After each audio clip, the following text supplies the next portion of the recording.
Dans l'Union européenne, 11 millions d'exploitations agricoles font face à des acheteurs moins nombreux et souvent plus puissants.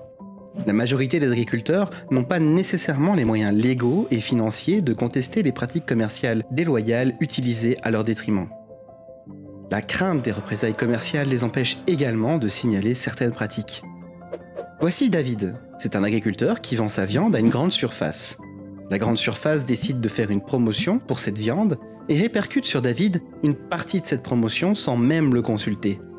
David va devoir supporter une partie des coûts de la promotion et sera moins payé que prévu sans avoir eu son mot à dire. Il y a aussi Marie qui souhaite établir des conditions de vente claires pour ses céréales. Elle demande de réaliser un contrat écrit, mais son acheteur refuse. Marie n'ose pas insister car elle a vraiment besoin de lui pour écouler sa récolte.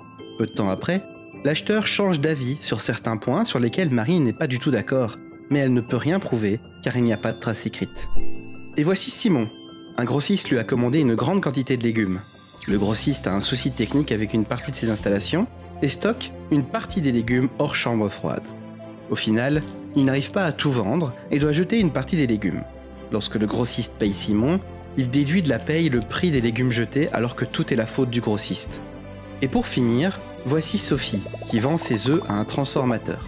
Celui-ci décide finalement d'annuler la commande à moins de 30 jours. Il en informe Sophie, mais c'est déjà trop tard. La plupart des autres acheteurs ont déjà bouclé leur commande. Le transformateur ne le dédommageant pas pour l'annulation de la commande, elle perd une partie de sa production.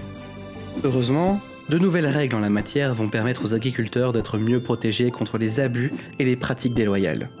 Si vous rencontrez des pratiques qui vous semblent déloyales, si vous souhaitez connaître vos droits, élaborer des conditions de vente écrites, contactez sans plus tarder les services de la Fédération Wallonne de l'Agriculture.